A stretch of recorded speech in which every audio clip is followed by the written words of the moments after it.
Merry Christmas, everybody. I'm going to wait for this to broadcast out live, and then we'll get started. Here we go.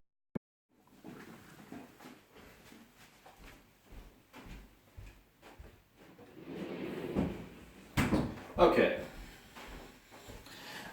I don't know if anyone's even going to be around, but I thought that we would have some fun and have a look at a few little Christmas gifts I received, and then, generally speaking, have a quick chat about Christmas and travel and beverages and fun stuff like that. So, Christmas morning was absolutely awesome. I noticed that many of the guys that I communicate with regularly on the blog and Facebook, etc., all had pretty much wonderful times, and that made me very happy to see everyone receiving and giving gifts and celebrating Christmas in their chosen manner. For us, it was pretty straightforward. Picked up some pretty cool books and games. Some of these things are actually from a Secret Santa that's come through the Advanced After Combat podcast group. Basically, it's a group of guys that are on Board Game Geek that they have a podcast. It's not suitable for family consumption, I guess, or work consumption. They use a little bit of language and do a little bit of drinking, and they have a lot of fun.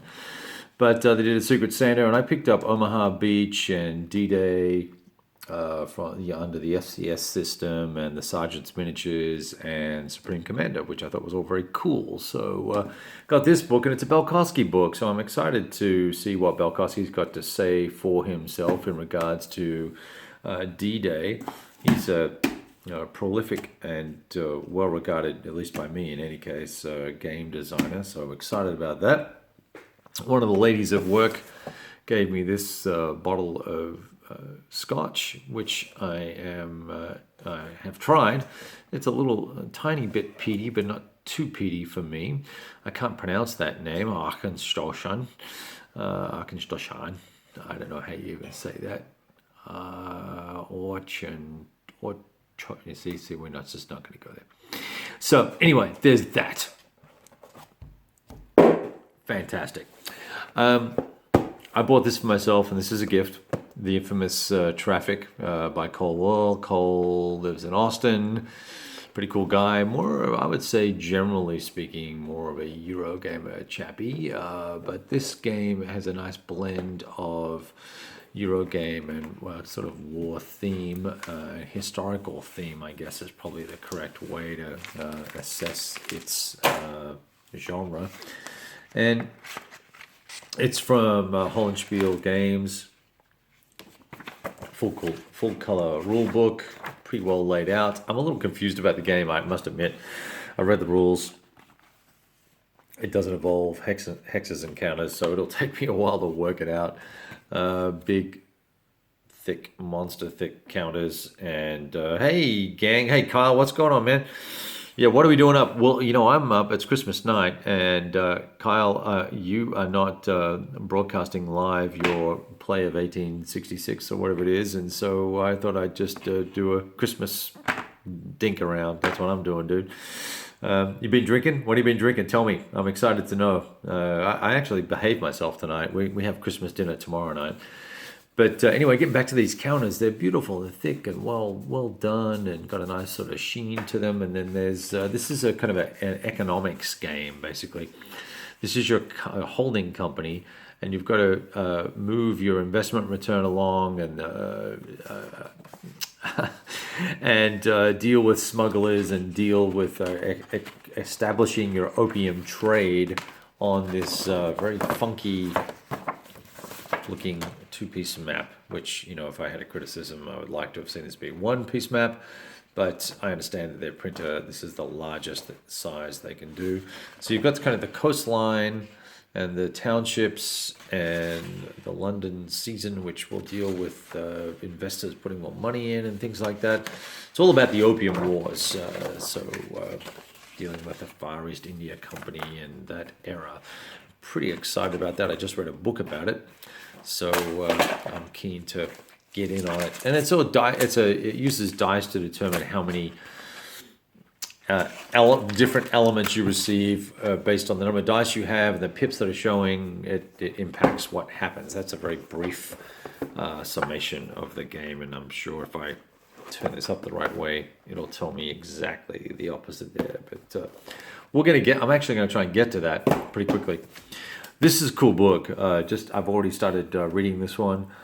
An additional 10,000 letters that had started being released since 2004 that have never been published before, of the 33,000 letters that Napoleon had written. And I think it was Napoleon the Third, is that right? Was it his...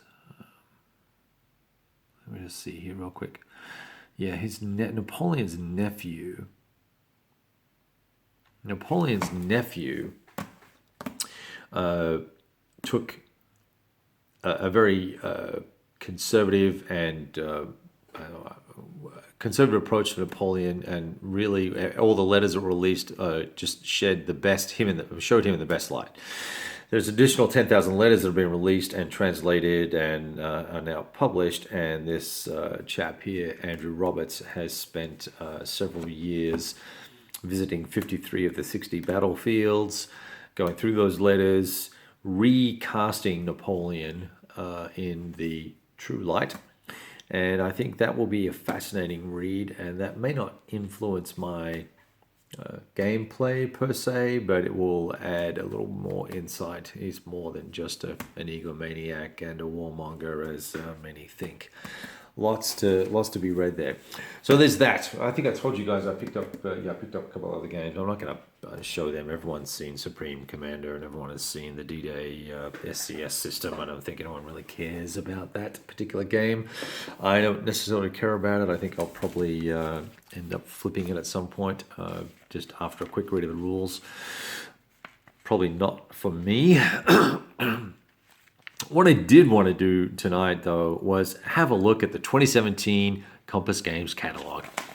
And I am fascinated by this catalog because it's not every day you get a full color 20 plus page. How many pages? Pages are not numbered. It's just like the rule books. Lacking detail and index. So, just kidding. Anyway, I got a full color catalog in the mail. This is my second one, and I'm excited to go through it. On to Paris. Kyle is playing this right now, and Kyle thinks I don't know what he thinks yet. Based on the videos I'm seeing, I think he might be enjoying it. I own it. I'm waiting for him to digest it and tell me whether I should try to learn it. So that should be a fascinating game. It's set in 1870-71. And we got a little comment here. Hey, JT, what's going on, Doc? Hey, Norm, how you doing? So let's see, Pass to Hell. I've talked about this before. It's just not a game for me. Tactical, and it is, and I like tactical games, but this the nexus between morale and command here is kind of FUBA. Don't like it. I ordered this, got the invoice, and canceled. It's point to point, and I just know that I'm probably not going to enjoy it, though I really, really want to explore this era, this 1866, kind of 1860s era. Interesting that there are two titles in a similar, very close knit time frame, although lots of shit went down in Europe at that time, so who knows. There are many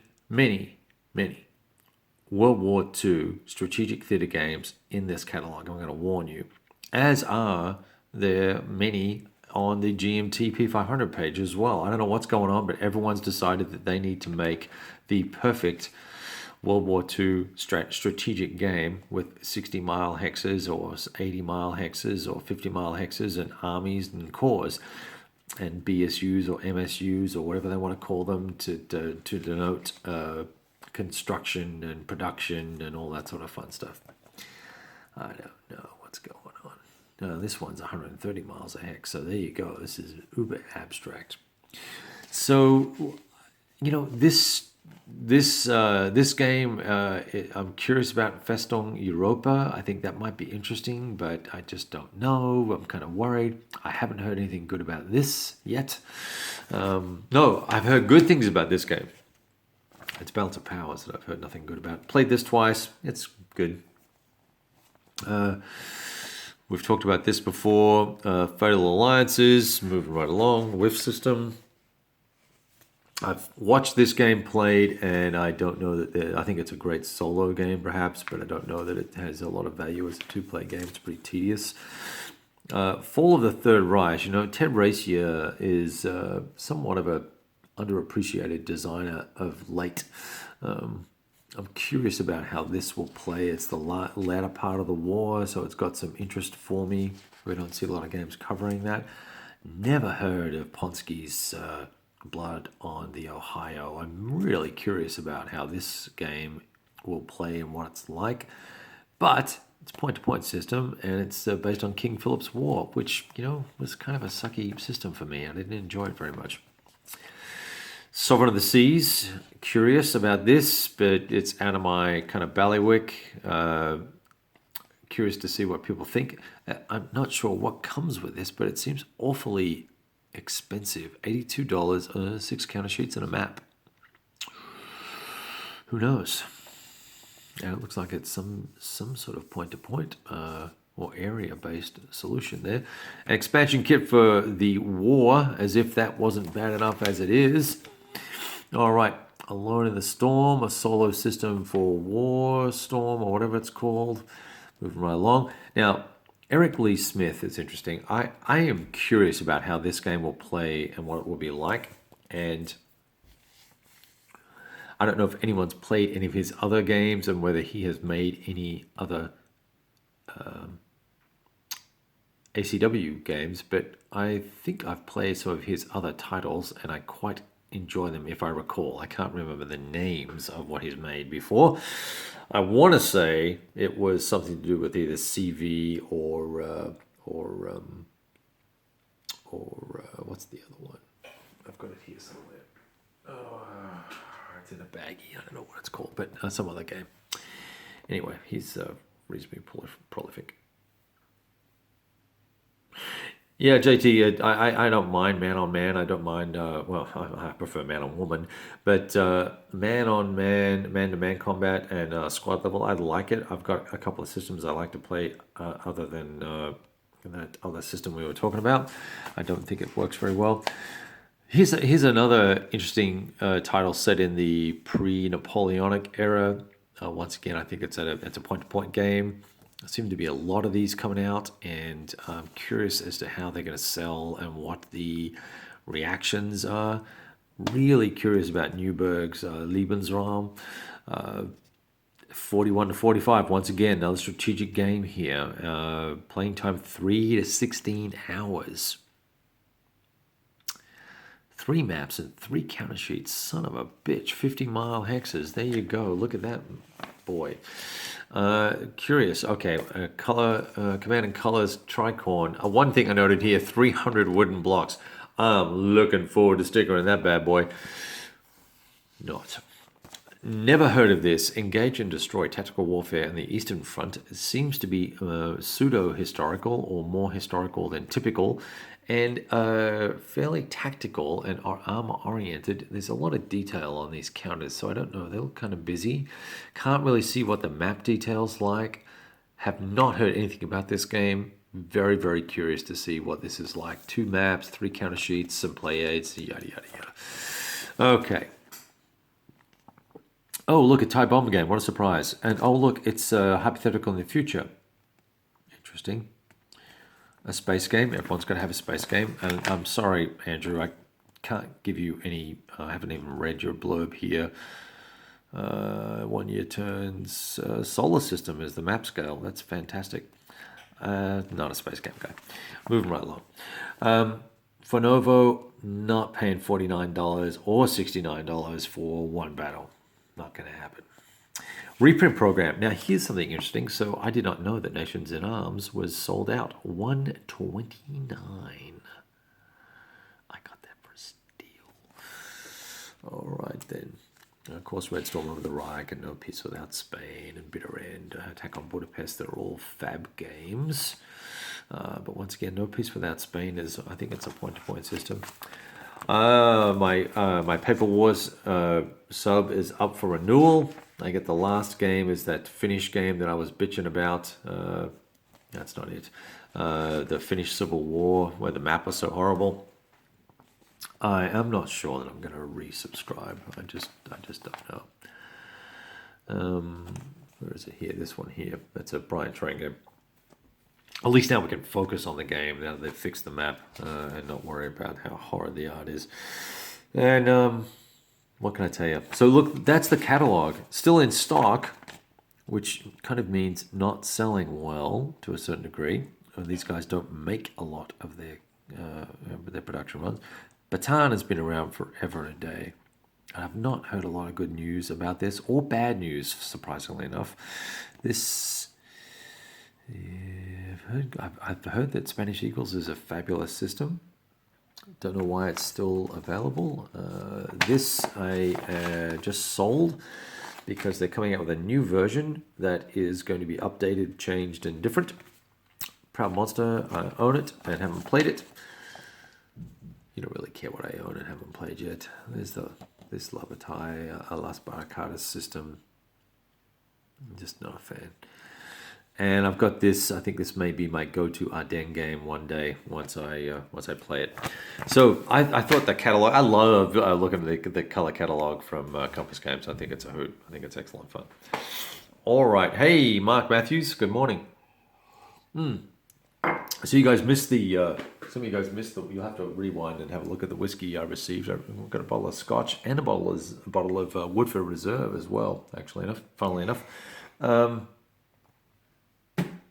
That's all I got for you. I wasn't planning on staying on long unless you guys have something to talk about that you want to talk about.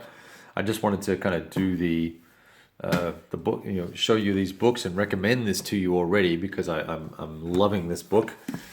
Of course, Balkowski, you got to buy everything he does because he is awesome. And Cole's new game, the infamous Traffic from Holland Spiel. Those guys are cool. All right, folks, I think that's all I got for you. I'm going to let you go, and we will talk to you soon. And hopefully you are all having a massively fabulous Christmas. I look forward to doing some live play with you early in the new year. Take care.